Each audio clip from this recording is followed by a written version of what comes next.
call the work session to order. Roll call, please. Brown. Here. Calhoun. Here. Fournier. Here. Crop. Here. McGarity. Rick. Here. Yor. Yeah. Okay. Public participation. This is the first opportunity. Well, I take it back. This is the opportunity at the work session that we invite the public to address the commission. If you would like to do so, we ask that you come to the microphone, give us your full name and your residential address, and you abide by our 3-minute rule. All right. Looks like somebody wants to come. Yeah, I don't see anybody. Let me Yeah. put the stage. All right. Yeah. We will move on to the Mount Clemens Brownfield presentation. Mr. Shipman. Well, while we're waiting for Samantha to load that up, I know I added the presentation to your packet. Brownfields are not something that come along every day, especially for the city of Mount Clemens. And I know a few of you have been through the process. I know some haven't, so I thought it'd be great to start with kind of a Brownfield 101 presentation. Samantha is our Brownfield consultant. And so we've been approached by a couple different developments for Brownfield. And I know in the past, going through this, with all of our non-taxable property problems, right away the commission usually goes, oh boy, I don't know that we can do this, right? And so we want to be a partner. We want to be able to work with people and have them come in and take on some of these developments. So there's a lot of different sharing agreements you can do with these brownfields. And that's why I wanted to have Samantha kind of look at these different options to see if one of them would work for us.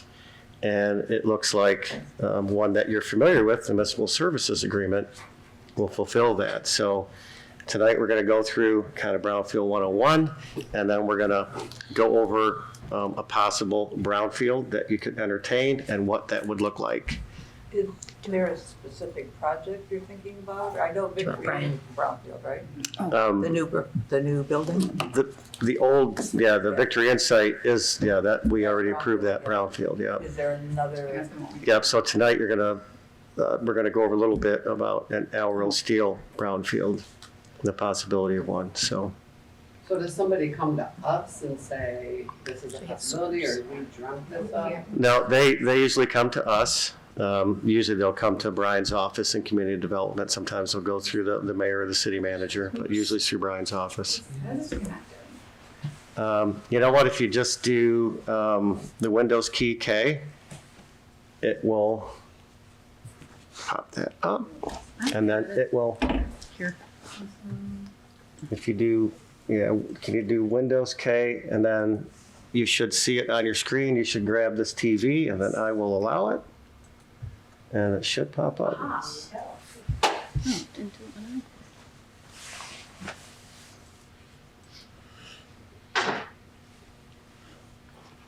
Are you on our guest Wi-Fi too? I don't think I'm on any Wi-Fi. Guest, there's no password.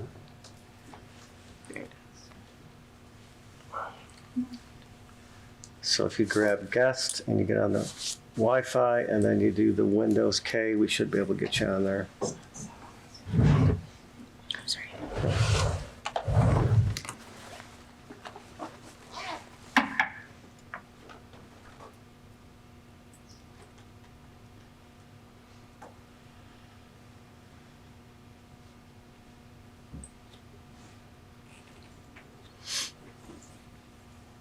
You love technology, right? Usually. Usually. No, we don't love it. Why?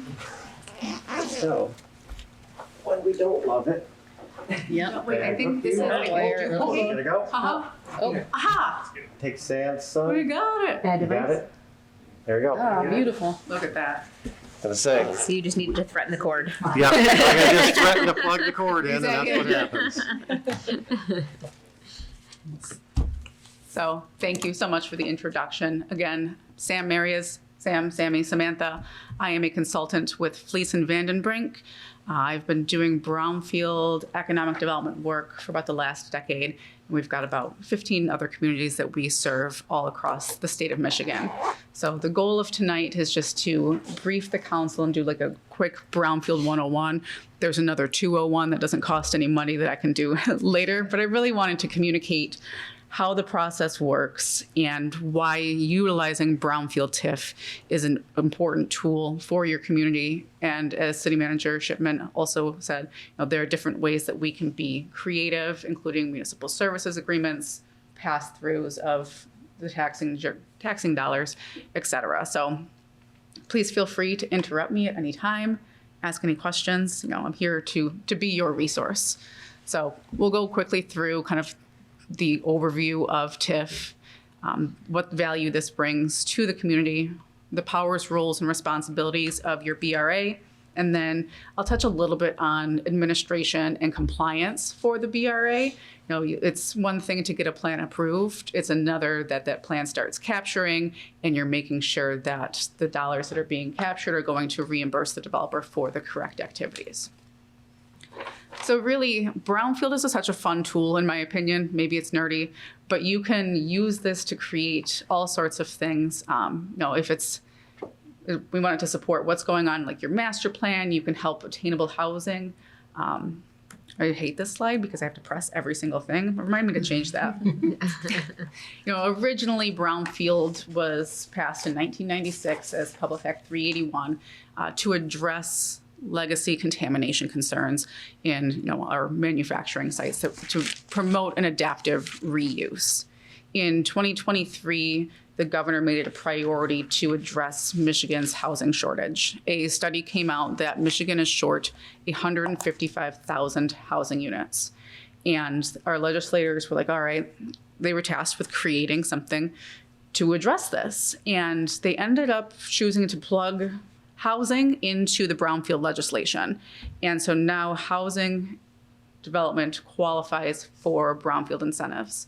And that really is targeted to achieve that missing middle, where that targets 80 to 120% of the area median income. It's not low income. I think something like 120% of the average median income in Michigan is over $100,000 for a household of 4 people. And you can look at each project through its own unique lens. For instance, if there's a development coming in that needs water sewer extended to that site, and maybe that was something that was in the capital improvement plan for the community, and you're like, all right, maybe we'll push this up a bit, you can then potentially tie that into the Brownfield plan and reimburse yourself for that cost. So there are so many different ways that Brownfield can be creative. So this is my fun little slide on the value of TIF. So at the time a plan is approved by City Council, Council or Commission? Commission, thank you. It's better than me calling the township a city multiple times in a meeting. That was recorded. I believe it. So at the time the Brownfield plan is approved by City Commission, the base value is frozen, but not frozen in the respect like a tax abatement is, where that millage rate is set, but whatever the value of that property is at the time it's approved becomes the base. And then any of the growth that is created from the development is able to be reimbursed to the developer for the activities that are identified in the Brownfield plan.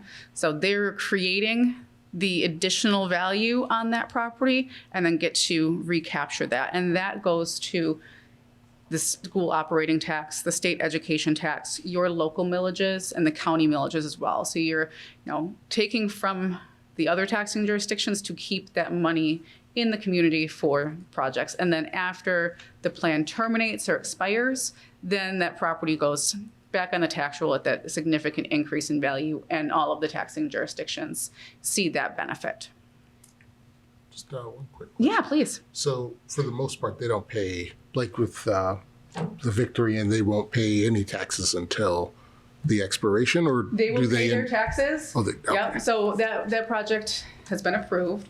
So the developer and the owner will pay their taxes on an annual basis or biannual basis. And prior to any increment being reimbursed to the developer, they have to submit a reimbursement request. And that's governed by the reimbursement agreement that really is the legally binding mechanism that says, all right, this Brownfield plan was approved on this date, and here are the kind of the terms and conditions in which the developer will be reimbursed. And that includes a significant packet of information. So we would want to see all the invoices, all the proof of payment. We want to substantiate that you have, in fact, paid your contractors and subcontractors. And then we would bring that reimbursement request to the BRA to certify that amount. So I would go through and do a cost reconciliation. So the Brownfield plan really operates as our not to exceed maximum amount. So say we approve a Brownfield plan for $1 million, but only $700,000 of activities are completed and certified by the BRA. Then we would only reimburse that $700,000 and only what is available. So it's a pretty risk-adverse incentive piece because you do have that check and balance, right? Like we go through everything, we make sure it is aligned with what's in the plan and statutorily allowable. But also there's an onus on the developer and to be pretty accurate with what we believe our post-development taxable value is going to be. Because if that value is not created, then there might not be enough TIF created from the project to reimburse the developer. I see. And we're not obligated Correct. after if it's not generated. Yes. Yep. And just to be clear, like for the Victory Insight, again, as Sure. the example, we will continue receiving what we were receiving in regular property tax income. Yes. The TIF reimbursement comes from any increase in property value Yes. above that. Above that. Yep. So there's no loss, with Brownfield. There's only foregoing future growth for a specified period of time. Yeah. So I had mentioned that typically these were for contaminated sites. So there's a couple different ways that a property can qualify for Brownfield incentives. So first and foremost, we have contaminated. If a building is functionally obsolete, blighted, a historic resource, if that property is adjacent to contiguous, so say we've got a contaminated site, the site next door is going to be part of that overall development, but isn't contaminated, we can qualify that as adjacent to contiguous because it benefits the overall project. Anything that is tax reverted, land bank owned, transit oriented, or housing property. So we have our top two state agencies that get involved, and then our newest one, MISTA. So when you approve a Brownfield plan, that is the local support. So you're saying that we support this project and the use of the increment created to support these development activities. But we still have what needs to go to the state of Michigan, which is an Act 381 work plan. And really it is just a Brownfield plan on steroids. If our Brownfield plan is 30 pages, this is 300. And it has all of the activities listed out. And what the state is responsible for approving is the 18 school operating tax mills and the 6 state education tax mills. And so EGLE, it's only one document, but these one or two agencies typically would be reviewing it and saying that this plan can be supported using those mills. EGLE's only going to look at environmental activities. So if there's any due care activities or environmental response activities on that site, MEDC would look at demolition, abatement, site prep, infrastructure, and some private infrastructure. Now there are asterisks on the MEDC one with site prep and infrastructure. I believe you are a core community, so this doesn't apply to you, but does apply to some communities. If you're not a core community in Michigan, then you cannot be reimbursed with state taxes for site prep and infrastructure. But there's no stipulation like that with MISTA. So MISTA supports infrastructure, site preparation, demolition and renovation of existing buildings, temporary relocation costs, acquisition costs, and gap financing. The temporary relocation costs and acquisition costs are only on rehab projects. I have not come across that in my career just yet, but this housing TIF is relatively new. And then gap financing is for homes that are reserved for individuals or households earning that 80 to 120% AMI. So in that instance, if we're looking at a rental product, MISTA publishes a control rent, and then we have our project rent. So we look at what the published control rent is as compared to what the project will be rented or what that unit will be rented for. and figure out what that gap may be over the affordability period. So if we have 4 units that are, $2,000 for a period of 10 years, $2,000 per month for a period of 10 years, then we would look at what that gap is, and the developer could be reimbursed for that. Same thing with a for sale home. If that home is being sold kind of under what the market says, then the cost to construct the house and what it sold for can be reimbursed to the developer. And the same thing goes with this gap financing with respect to reimbursements. So if it's a housing project, then the developer is going to need to substantiate to the BRA on an annual basis that their rents were reserved, those units were reserved for individuals making below 120% of the area median income. And we will go through and qualify that on an annual basis. And they would also have to certify the income of those individuals through MISHDA. So there's continued compliance with both kind of like the cost to construct and install the infrastructure, but also that gap. So we've touched on this a little, or this is kind of what the value of having your own Brownfield Redevelopment Authority means for your community. You're able to capture administrative dollars. So this is a set amount over the life of the plan that comes back to you for staff, consulting, legal time associated with preparing and managing these plans. And then we always try and show in a Brownfield plan what we call money into the local Brownfield revolving fund, or LBRF. And we typically show that as 5 years after the developer is reimbursed, you're able to continue to capture for those 5 years and use that for additional development projects in your community. Now, the projects need to fall under statute, but what that can look like is you then have your own Brownfield site assessment program. You now have your own Brownfield grant and loan program. You can now offer gap financing on these projects. So you can become a true partner with dollars that would have left your community otherwise, because you're capturing from the external jurisdiction. So that's a really valuable tool. If there's not many projects, in the pipeline, or if we've got, ones that are just being approved and we don't want to wait over those 5 years or till the plan is expired, there's other ways that we can look at that. I've had communities typically have a 10% administrative capture. And we're like, hey, we want to capture 5% for admin and 5% into this local Brownfield revolving fund, because we want to populate that fund sooner rather than later. I worked with the City of Northville on the Northville Downs redevelopment project, and we structured that to be that the first $700,000 of increment, the first $300,000 of increment goes into the local Brownfield revolving fund. And then after the developer's reimbursed the final $700,000 to give them $1 million. The reason that was structured that way is because the city was losing its farmers market and needed to find a new location and was going to have to do some site assessment and acquire a new property. So that was, kind of a creative way to make sure that the city will have a space for their farmers market. Can I ask you a question? Absolutely. So otherwise, would that money have gone to the city of Northville? That money would have gone to the developer. To the developer? Yep. So Yes. the developer gave up? They gave up the first $300,000. So the first $300,000 of value that they created goes into this local Brownfield revolving fund. And then anything beyond that can be reimbursed to them. Interesting. So every one of these could be different. Absolutely. Yeah.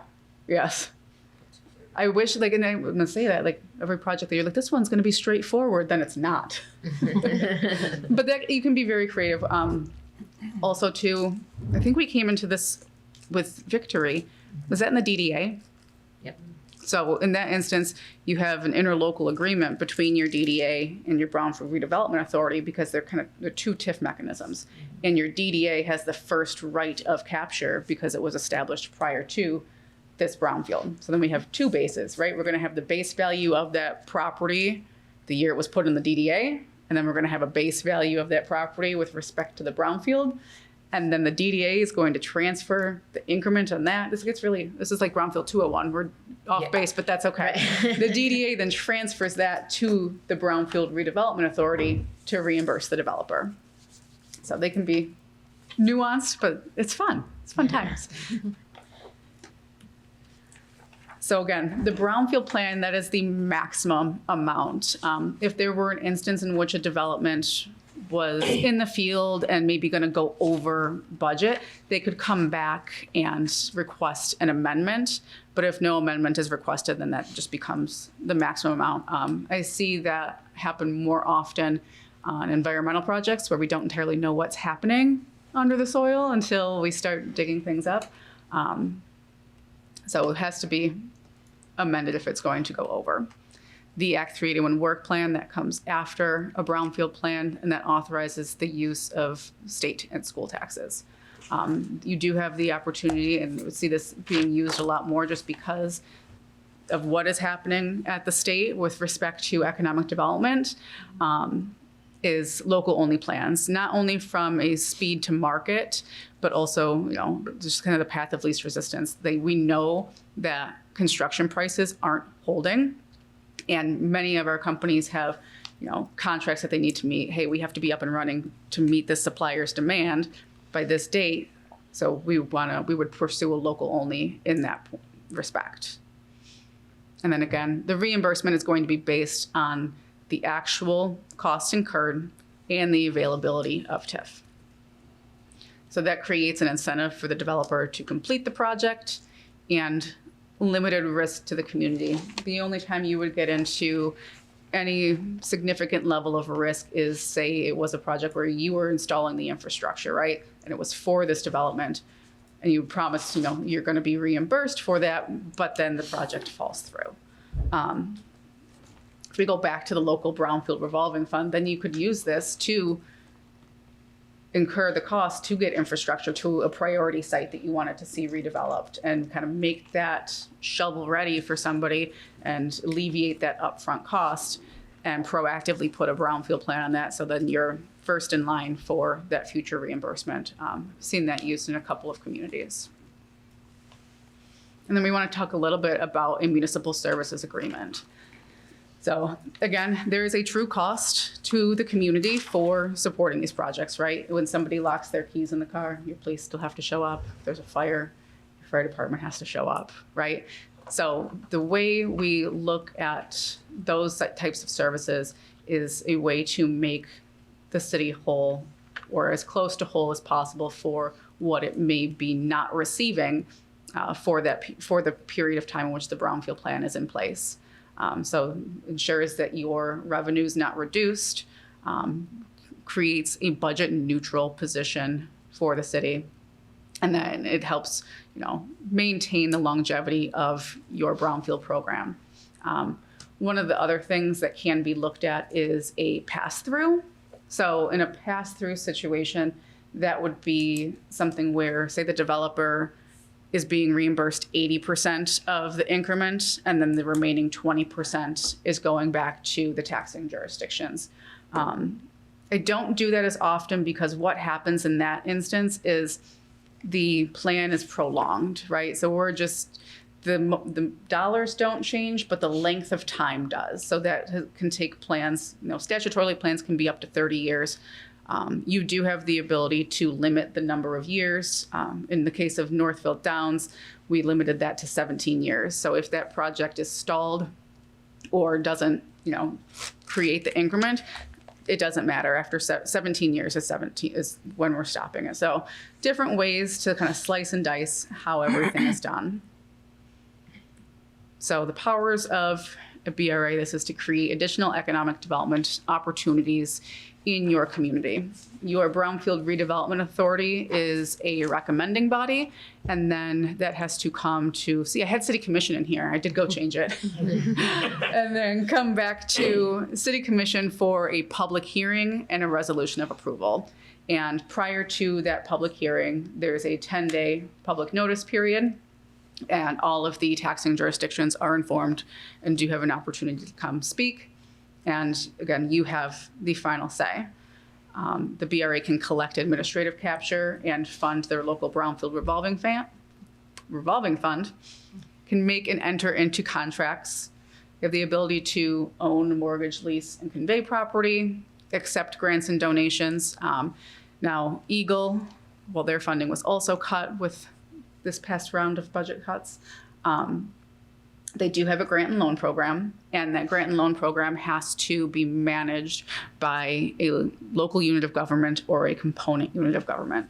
So if we had a project that had, say, $2 million in remediation, but we've only got an Eagle grant for $1 million, you could also find a way where, all right, maybe one is held by the city commission, the other is held by the BRA. So you can increase the availability of funds, but all of that has to be managed through the local government. And then you can invest money, borrow money, and issue bonds. And then study, develop, and prepare reports. Since the change in the legislation with the inclusion of housing, I have seen BRAs use some of their local Brownfield revolving fund money to fund a housing study. MISHDA went around and has created regional housing plans, but we know that every community has very specific and very diverse housing needs. So a lot of BRAs are getting kind of into that minutia as to what they truly need in this moment, so they can use that and go to the development community and say, you know, these are the types of projects that we'd like to support and see in our community. One quick question. Yeah. So the BRA, there would be one for the entire city, or is there one for each project or each authority if there's like... They would be project-specific plans. So Victory Inn, that is one plan that went before the BRA, the DDA, and then to commission. And then as new projects come in, they would each be individually approved plans. But the By body one of body. BRA is one. Yes. Okay. One. Yes. But they approve different plans. Okay. Yes. I don't know why the slide's still in there. Sorry. So getting a little bit into that ongoing compliance, there's annual reporting that goes into the MED Salesforce portal. So that's where we enter in what the TIF capture is, how much has been reimbursed or how much has been used for administrative purposes. And we also want to track within their investment, job creation, square footage that has been rehabilitated and activated, and also like how many feet of like public infrastructure have been installed. And that is Brownfield 101, with a lot of information condensed down. We can get into what happens after that plan is approved. I didn't bring an example reimbursement request because it's like this thick, but really wanted to talk, oh yeah. Samantha, have there been any assessments done on municipalities in terms of how the BRAs impact the rate of development and in what specific areas? No, but I love this. And I will go search for some. That would be interesting, yes. I would really like to see that. Yeah, you know, I think too, Cornerstone Alliance over on the west side of the state does a lot of those economic impact studies. And we recently did a project in partnership with them over in St. Joe about when you, like, how many dollars into your community does that investment return? So let me find that for you. Thank you. Yeah. Thank you. Yeah, I like that. So we do have, you know, 2 potential projects that want to come before the BRA. So I thought it was a good time to come speak with you and kind of get everyone brought up to speed on how Brownfield works, what to expect. We do have Kirk from Fishbeck here, if you want to talk about your project in particular. Yeah. I have another question. Yeah. If that's okay. And I'll be here. Yes. What would be a disincentive for a developer when it comes to BRA? I mean, I don't want to guess at it. I have some Right. ideas, but what would be I think just if we're going after like state funding, just the time it may take. the timing? And Yeah. and making sure that there are accurate numbers, right? Because if you're in too early in a brownfield plan and you don't have those numbers figured out, you may end up having to come back and amend. I will also add, there's no statutory stipulation on when in the development process a plan can be approved. So you could be tasked with reviewing a brownfield plan prior to site plan approval, or vice versa. And the reason for that being is because the lending market is getting more and more stringent, especially when it comes to financing large development projects. And lenders are now wanting to see that TIF and that kind of approval prior to funding that project, and that may be getting funding to do some of those pre-development activities. So, and I go back to the risk, right? That's a question that comes up often. Like, what is the risk if you were to approve a brownfield plan without there being an approved site plan?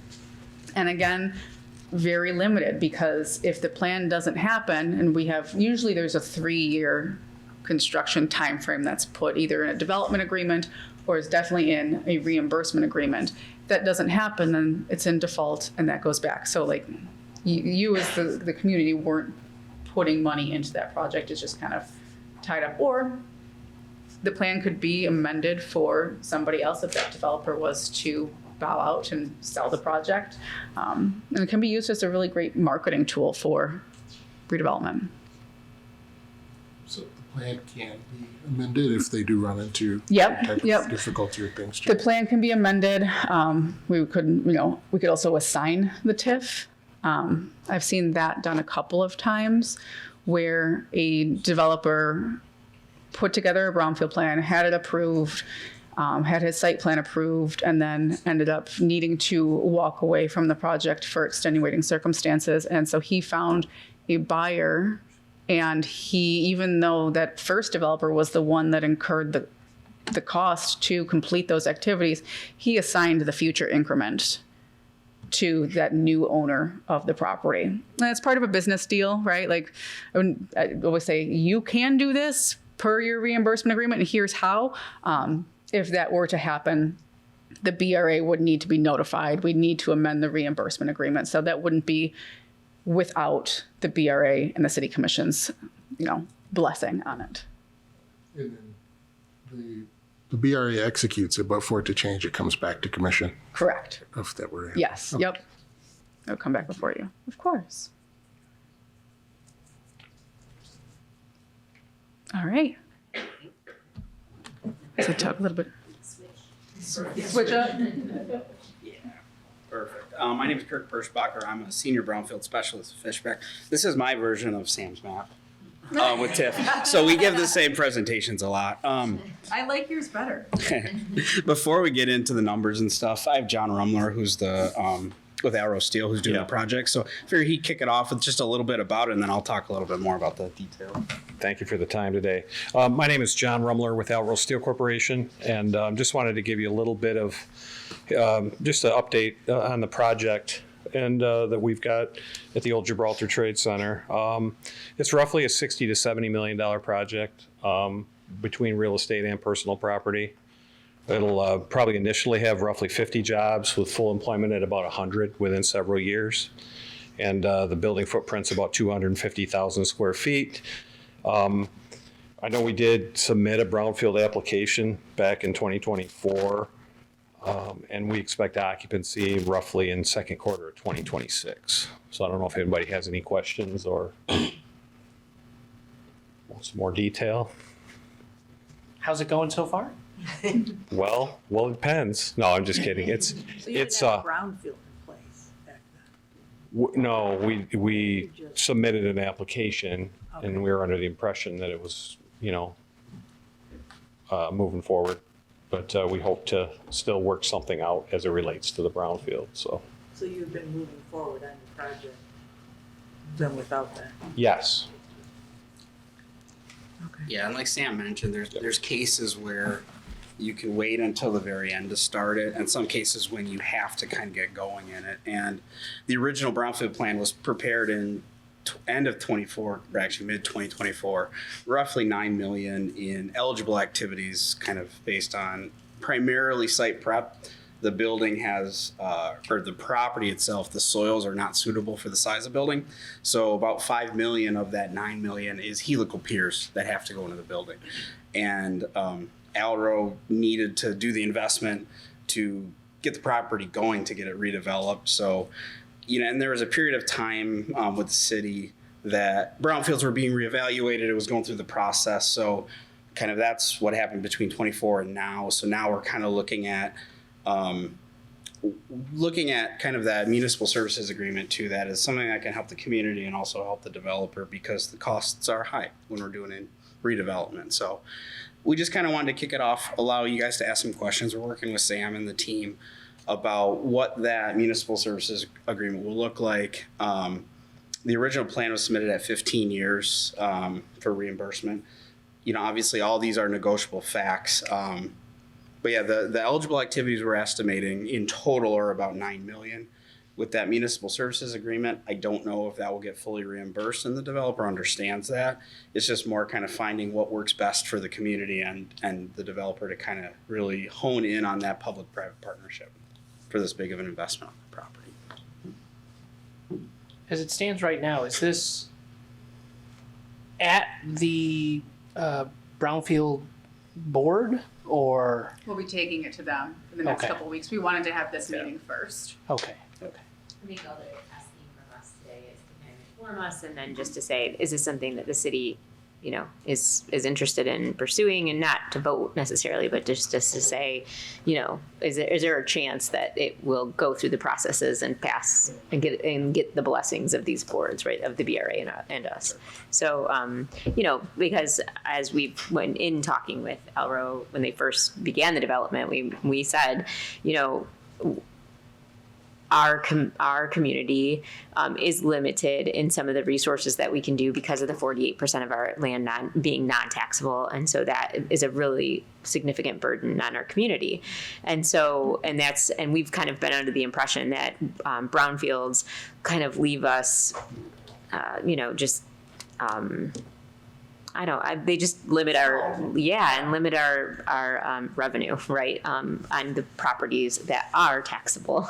And so we've always been hesitant to, really go after, because we didn't know that there were these creative ways to make the city at least whole in terms of, or closer to it, and closer to it. So now that we have gotten this information, and now we're looking at some of these projects going, oh, well, maybe these are significant projects, right, that we want to welcome. So we need to kind of take a look at this.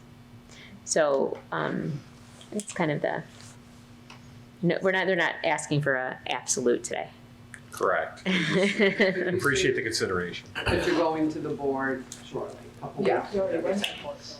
Well, the plan was created, but it didn't formally go in front of the Brownfield Authority yet, and it will be revised to allow for this municipal services agreement, whatever that kind of works out, so that the numbers are as accurate as possible and there's transparency across the board in the plan. So, do you want our take on it or our feelings about it before you go to the board? Because that's going to change things. I don't think it's going to change things. We just wanted to make sure that we were having this conversation about Brownfield because it has been a bit, and I think this is the first time we would be exploring a municipal services agreement in conjunction with that. And I also wanted to express different ways that Brownfield can be used creatively rather than just feeling like you're, forgoing for so long. Yeah, and part of that too is the BRA is the recommendation to council or commission to approve, excuse me.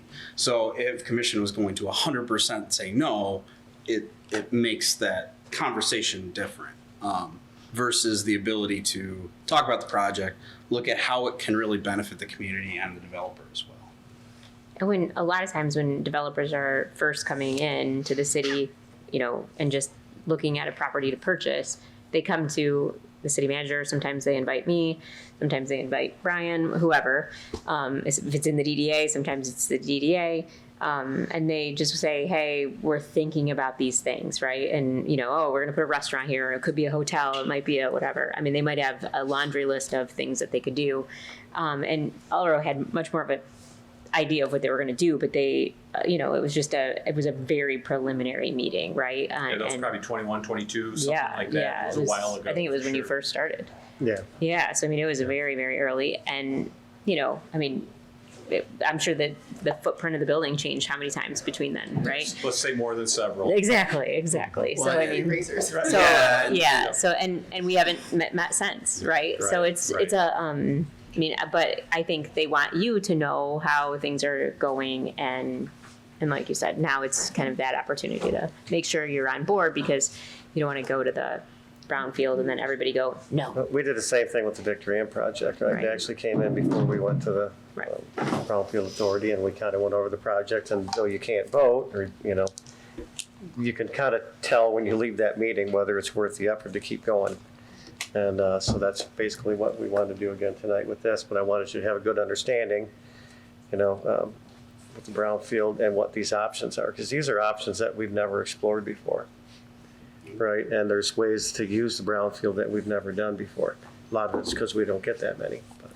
And one thing too with the eligible activities is, in order to make the development happen, the developer Alro had to pay for a lot of the public infrastructure. So they had about a 1.3 million in rerouting the storm sewer for the city as well. So that's a capital cost. Luckily, you guys didn't have to bear, which is great. And that was needed to get the project into. So the Brownfield plan splits out all the different activities. We're just kind of going on the higher level. But that's one of the ones, along with those piers, are kind of the two biggest ones we have in the plan itself. Actually, I have two questions. The first one is, can the Brownfield reimburse for activities that happen before it was? Yes. Okay. Yeah, we call it a look back. So it's just written into the plan, and we'd make sure that, you know, it all just abides by the plan. But yes, Okay. yes. And then second, not toward any particular developer, but is their ability to fund it without using the authority considered by the Brownfield Authority or by us? That'd be better. Like, Are you asking if there's another mechanism to reimburse for these costs outside of? No, like if they could, do we consider if the entity could cover these costs to build without using a Brownfield Sure, development as a factor in the decision making? Yes, and you know, my role as your consultant is to make you not have to read a 30-page Brownfield plan, but really condense that down to a 2-3-page memo that goes over the plan, the project history, the eligible activities, the qualifications, and the ask, and you know, help you, you know, give you the findings to make an educated determination about your support for a Brownfield project. That wasn't directed. No, sure, no, Good question. valid, yes. Yeah. Yeah, we did look at other communities as well, and after our initial meetings, we felt, hey, this is going pretty well, and you know, that the seed was planted, I guess I would say, as far as the Brownfield, and you know, sometimes you do things on faith, right? So that was kind of what we did.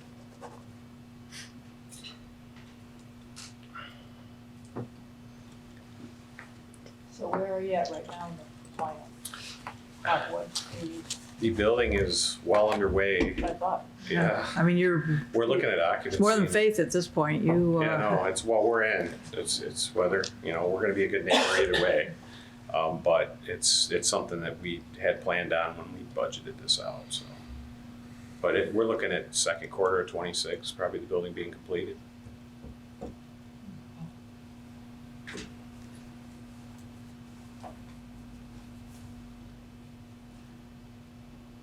Anybody else? Questions? I mean, Thoughts? I'm certainly looking forward to seeing the actual numbers and stuff, and kind of what kind of plan you can come up with, municipal service agreement, what that would actually look like, because I've never seen one of those either. So I'm looking forward to seeing kind of the nuts and bolts of this, that 2-3 page thing that you're talking about. I'm looking forward to seeing that, seeing, Yes. you know, but, you know, anytime people are willing to invest in the community, it's reassuring, and I'm inclined, generally speaking, to be supportive of that, while not committing to any particular vote at this time in a work session. I don't know. That's kind of my thoughts. And once I see the numbers, that's really probably going to be a driving factor in all of it. But given that you guys already have such sunk cost, I can understand wanting to get a feel for where we're at. Well, and part of that, I think, some of especially some of the people who have been born and raised here, you'll understand the portion of the property that they purchased is the old Mount Clemens racetrack, and so you can imagine what that soil is from the oil and you unearthed cars, I understand, that were buried in the ground, some engines, Crazy stuff. So then they had to remediate and take the soil away, remove it, bring in better soil, and then the piers. So, I mean, there were some very unexpected. Yeah, development costs were high for sure, and we knew that going in, but it was, it was very interesting history lesson reading the phase 2 or the phase 1 and phase 2. So I bet. yeah, Yeah. absolutely. So anyway. Yeah. Appreciate the time and consideration to all of you. Thank you. Yeah, thank you for coming in. If anybody have any, we'll give one more. Anybody else got a last thought on it? Again, our goal is to bring this forward as soon as feasible after the new year, because we do want to be able to make sure that the increment is there and hit it before that taxable value jumps when they're fully occupied. So that is the goal. Right. Yes. Okay. Excellent. Well, then we'll look forward to seeing all that information. Thank you guys again for coming in. We appreciate it. Yeah. Thank you all. All right. Let me go back to our agenda here. Does anybody have any, I believe we're on commissioner comments? Other city business? We have about 14 minutes, 13 minutes before the next meeting. So does anybody else have any city business? I would like to have my memory refreshed of where we left things after the last meeting with the vote for the property on the River Road. And we talked about the farm market and stakeholders and understanding what it is they wanted from that. We didn't table it, we voted, but then what will be the next step? So I've got a meeting scheduled with the market. I don't remember the date off the top of my head, I apologize. And then the other request was if they being consumers would provide some sort of a screening on the front North River side of that property, which they've agreed to do. So. Did we talk about the possibility of having more of a work session with the market? I don't know how others on the commission feel, but I would like to hear what they feel the barriers are to moving and how we might address those. And just want it to be more of a give and take. So I have heard some comments from the last meeting, and I feel badly about the way things went. And I think I expressed that at that meeting also. For the market to hear from Mitch Hotz would not be the way we would want to do things, but. Not how they heard. Yeah, no, I mean, obviously. I'm just saying what was told to me. Right. Yeah. Yeah, so Mitch did a story, and so Exactly. I'm sure he reached out to somebody immediately. After the meeting, I sent an email requesting a meeting to discuss moving the market. We just we weren't able to have that meeting before Mitch talked to somebody and did a story, so I Right.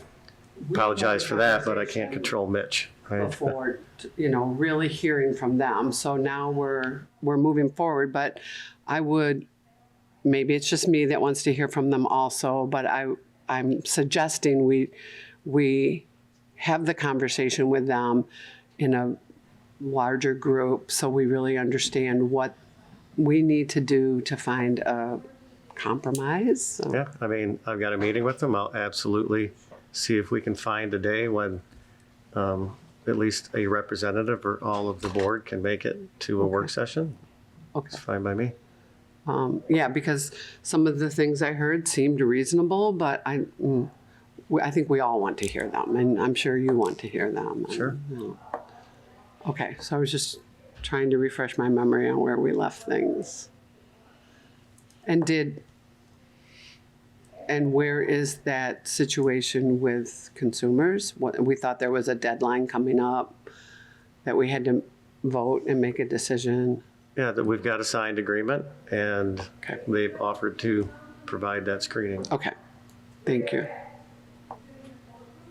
I have a Question, when will we see the proposed change from staff regarding the updated flag ordinance?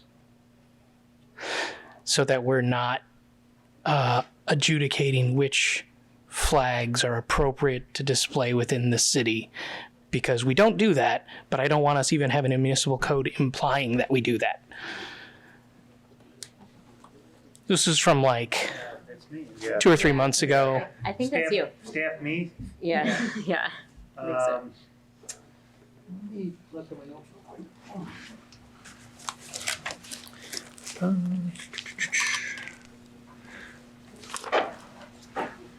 Well, let me say this. Right, I don't think I had any further questions. I'll make an effort to get it on the next agenda. Thank you. Okay, does anyone else have any questions or for the city business? I have a comment. I have a question and a comment. I wanted to know, are we still planning to release a press release regarding the animal abuse issue? Because I did see that. You going to do that? Or because I know there's a statement. I saw the statement, but is the press release ensuing as well? That was the statement in the press release. Okay. Right. I just have a suggestion regarding that, and it's based on years and years and years and years of media relations experience. It's not going to go away. The problem solvers are there at the television station are there to solve the problems. And I think that our statement needs to address the issue that the media raised too, because it's not just the community. The media is now involved. And the reporter very explicitly talked about the temperature clause of our ordinance and how we were lacking it. And we need to address that. We need to say what our ordinance states and that we do have the 32 degrees or whatever it is as a temperature, cut off in terms of that, because that is going to come back again. So I just want to say that. Okay. It wasn't a statement, was it? Yeah. No, it wasn't. Not that specific. What the media had said is we did not adopt the county's best practices, which we did in 2023. They're actually updated again with stronger language in May of 25, which addressed the temperature. I didn't say that specifically in the statement. You know, when you're making these statements, you got to decide how much information do you include, because the first one I had was about probably 5 times longer than the one I actually released. You don't want to be lengthy. Right, you want to be concise. So, you want to be. You just want to hit it on the head so that they don't come back, because that's what happens. Because it was a little vague. That's all I'm suggesting. Okay. Anybody else have any city business? All right. Anybody have a commissioner comment?